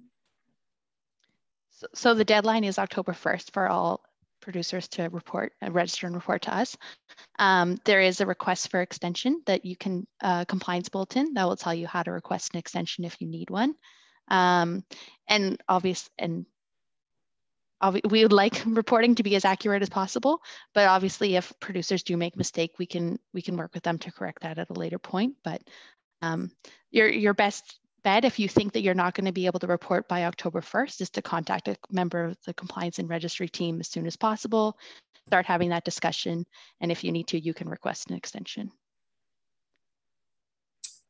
This is a question related to reporting. So while reporting annual data, do producers have to report material weight by convenience, transport, ancillary, those types of categories? No. On those slides, those are just there to provide examples. You do not need to know, am I convenience packaging, am I ancillary packaging? You do not need to know that. Those are just examples to provide a fulsome overview of all of the types of packaging that are included. All that you need to know are those 7 reporting categories we outlined. If you don't know those 7 reporting categories and you only know how you reported to Stewardship Ontario, we're even going to map them into those 7 categories for you. So you don't need to know any more detail than that. This is going back to when we were talking about deductions, and Mary went over 2 of them, but this person's asking, under SO's program, on-the-go deductions are allowed. Does RPRA also allow this type of deductions? So one thing I want to clarify there is with the words, does RPRA allow? RPRA doesn't allow anything. It's what the regulation allows. So the regulation outlines 2 types of deductions, and only 2. RPRA does not have the authority to change the regulation or to allow other types. The 2 deductions are listed here. On the go is not listed. So it is not permitted under the regulation. Great, thanks, Mary. This is a question specific to pros, or about pros. Can a larger producer register as a pro for the rules creation exercise and then merge their pro into another pro after the rules have been created? So anyone can be a pro. There's no restriction on a producer being a pro. So if a producer wants to be a producer could be a pro. In terms of contractual arrangements of how that works, what it would look like, if you're changing systems and merging with other pros and things like that, that sounds a lot like a market-based conversation. If you have more detailed questions about that sort of a system, we can certainly speak with you one-on-one to sort of figure out how that would work, but there's no restrictions on who is a pro. A producer can be a pro, yes. So we have a couple of minutes left. We'll get to only probably a few more questions. Again, this came up earlier, but again, maybe we can talk to fees again. Somebody was asking a question about, we mentioned earlier in the presentation that RPRA doesn't set or collect environmental fees. However, then we talk about charging a fee at registration. So maybe we can clarify that for them. So the fee, the registry fee that you're paying is an environmental handling fee, as you may have known them in previous contexts. Your registry fee that you pay when you register with RPRA is based on the cost recovery for RPRA to recoup their costs associated with fulfilling their compliance and enforcement mandate. Environmental handling fees, as they've been called in the past, or eco fees or EHF or whatever they may be called, are costs that were attributed to products and sometimes packaging related to a steward's costs, recovering their costs associated with paying an IFO or potentially paying a pro. Those are separate things. So we do not set the costs associated with you finding a pro and negotiating that cost with them. So there's no such thing as it's going to be X cents per kilogram for PET. That's just not set. It's not set by RPRA. It's a negotiation you have with different pros to figure out what costing structure you want to have. And maybe one add on, will any of this money or these fees that are being paid to RPRA, would they go back into municipalities? Somebody's? No. These have nothing to do with the operation of these programs or what any of your requirements or fulfilling your obligations under these programs. The fees, the registry fees that you pay to RPRA are solely for the costs of RPRA recovering costs associated with fulfilling our mandate under law, which is the compliance and enforcement. A couple questions here at the top. We deal with a vendor to produce and mail statements. Are they the producer or us? Are you the brand owner? I think that I have many follow-up questions to that question. So this is a perfect example of a question that you're going to want to call an inspector and have that conversation with them. Thank you, Mary. This question here on reporting, just to again re-emphasize, so when they're reporting for October 1st, which year are they reporting for? What are they providing us? So it's going to be their 2020 supply data provided on October 1st. Thanks, Sydney. Okay, and this question here, going back to the pro question, and if they should work with a pro. So if we don't use a pro, what does that mean for producers? What do they have to do? So if you're not using a pro, I'm assuming you're talking about I want to try to comply on my own without the use of a pro. So that would mean that you're setting up your own collection and management systems. You're doing your own promotion education requirements. You're doing all of your own performance audits, your performance reporting to RPRA. You're going to negotiate directly with processors to manage material to meet your minimum management requirements.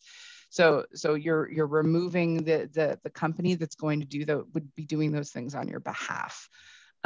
If anybody is interested in trying to do this on their own, the regulation is set up that you can. We will absolutely sit down, have a conversation with you about what that looks like and how you what requirements you would have, because it would change depending on what type of producer you are. Because there are different requirements depending on what you supply into the market and your minimum management requirements. So once you go through that process and you know what your requirements are, we can absolutely have a conversation to let you know what those requirements are. And then it's up to you to decide how to achieve them. Are you going to achieve them on your own? Can you? Do you have that capacity? Do you want to engage with a pro? For some or all, you could also pick and choose what a pro service does for you. Thanks, Mary. And with that, I think that was our last question. As we've both said, or all of us have said throughout this presentation today, obviously there were quite a few questions we didn't get to, but a lot of those questions were specific to certain individuals' business needs. So that's a great opportunity for you to reach out to the compliance and registry team, and they can help you work through any of those unanswered questions, or just really understanding your regulatory requirements a bit better. So Mary, Sydney, any final thoughts? I would just say, yeah, contact the compliance and registry team. there to help, and definitely happy to answer any questions that you guys have. Absolutely, perfect. And thank you everyone for your time today. Thank you, have a nice day.